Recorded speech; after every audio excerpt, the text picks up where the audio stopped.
Each Sunday in our program, one of the most popular segments is something we call the community moment. And it's a chance for someone from the Oasis community shares, it can be a thought for the day, it can be maybe a life experience you've had, a topic you're passionate about. The idea is that there's not a hierarchy here. We're about celebrating and lifting up and kind of benefiting from the wisdom of the diverse experiences and talents in this room. And so we've had a lot of great community moments. Sometimes people talk about their journey to free thought. We've also had community moments about origami and Esperanto and everything in between.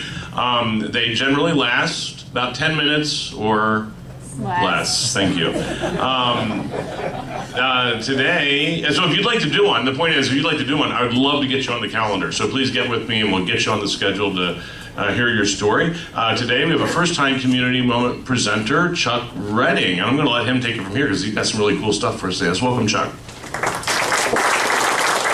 I've been dabbling around with falconry for the last 50 years, even though 35 years I didn't do anything with it at all.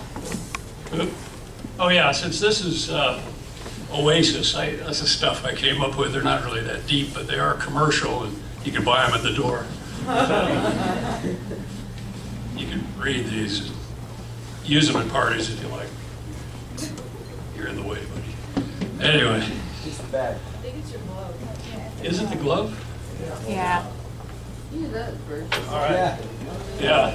I was raised a Christian Scientist. And are there any retired Christian Scientists in this group? Anyway, it's about as goofy as it gets. But Henry Paulson, the former Secretary of Treasury, was a Christian Scientist. Alan Shepard, the first man in space.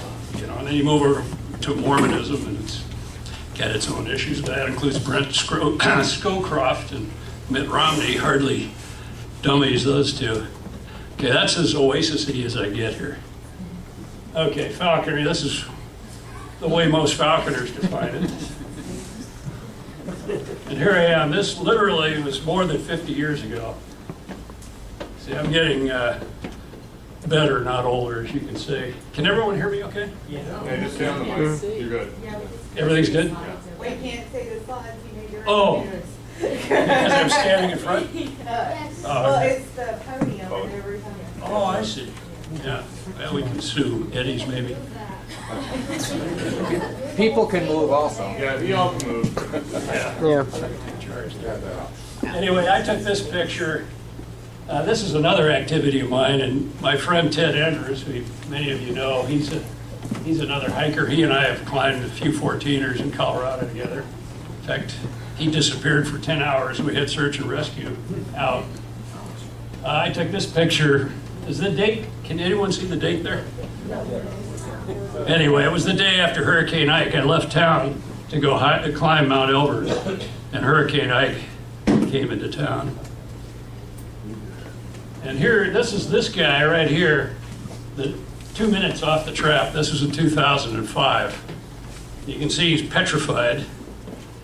But within about a week, he was perfectly happy with his new life. And this, whoop, too quick here. Anyway, this is my other hawk, Farrah. She's a Harris hawk. Harris hawks are like the wolves of the air. Does anyone know anything about Harris hawks? Anyway, they live in family groups. They have a hierarchy. It's a matriarch, I can't say that word, but run by the women. Probably why it works better. But they have their own roles within the group, and they hunt communally. And there he is. That's how he looks when he doesn't have a hood on and he's not messing up the floor. Now these birds are fascinating. They have many interesting things about them. Their eyesight is phenomenal. The guy who's a retinal surgeon told me, for years on this particular slide I would put 3 to 10 times better. A retinal surgeon named James Major told me that it's about 8x. So their vision is about 8 times better than good human vision. And of course, the fastest animal in the world is a peregrine falcon when they're diving, even though a good homing pigeon can outrun them in level flight. Can most of you read this? Okay.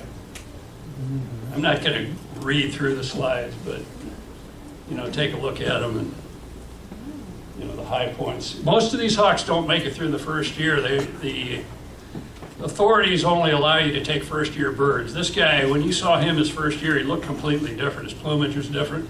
It's illegal to trap and keep an adult hawk because about 2/3 of them don't even make it through the first year.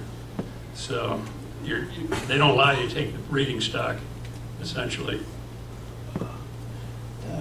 Barn owls. Bald eagles, if you've ever seen them fly, they don't look very fast. They can catch a peregrine falcon in straight flight. This guy here, I'll show you a picture. He weighs less than 3 pounds. I have all these gruesome pictures at the end, so I'll warn anybody. Yeah, Harris hawks, I mentioned that. They live in packs. They exhibit wolf-like hunting and behavior. Hawks are much faster than owls. I don't know why that's so important, but I put it up there. Let's see. Whoa, there's a peregrine falcon here.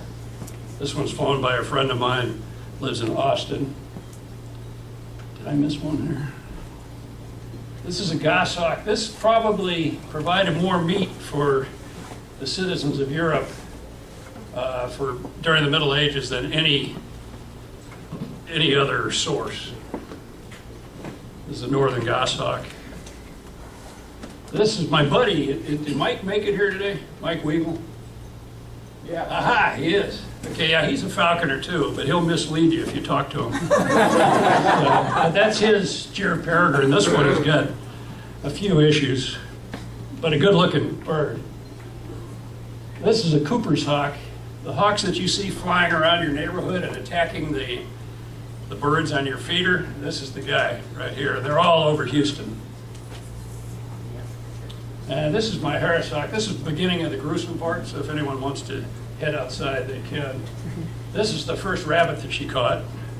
Somebody gave this hawk to me.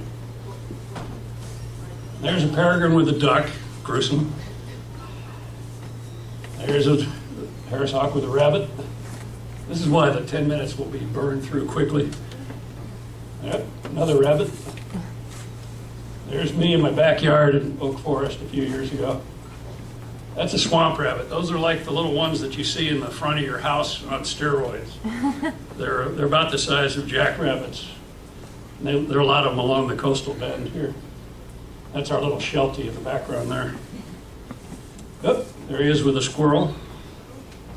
Is this pretty exciting or what? Okay. Actually, Mike took this picture, Mike Weagle over here. He's a Seventh-day Adventist, and he proselytizes a lot, so just when he approaches you, just kind of drift off. So, that's not true. So, anyway, but he took this picture up in Amarillo.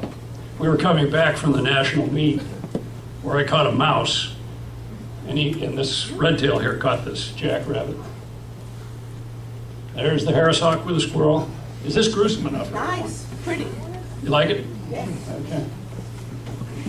Okay. This little Harris hawk, a woman I know took this picture down in Peru. I kind of put this in because of Casanova. That Harris hawk is about to get his ass kicked, but he's hungry. So, but I think that macaw might whoop him. Oh. Let's see, why falconry? Because it's fun. I don't know, you don't have to read through this. It's an outdoor sport. These birds are fascinating. They're very intelligent. They bond to you in a unique way. You get very attached to them, and it can be heartbreaking sometimes. Hazards, oh yeah. Poison ivy, ticks, water moccasins, mosquitoes, bad weather. We all have lost birds, and sometimes they get killed, and it's sad. Wild red-tailed hawks are one of the biggest threat to falconry birds. They're both a falconry bird themselves, but they're also a threat. How are we doing time-wise? Getting close? No problem. We got 2 minutes. Oh, okay. Whoop, oh, this is good. Watch this. Now, this hawk here has caught 100 squirrels. This is my backyard. This is not going to be gruesome.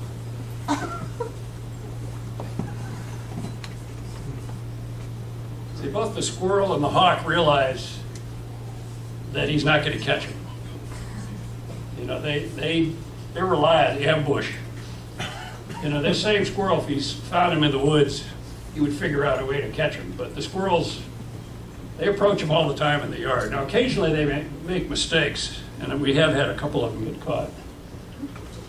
Kind of a cute little clip. Where's the gruesome?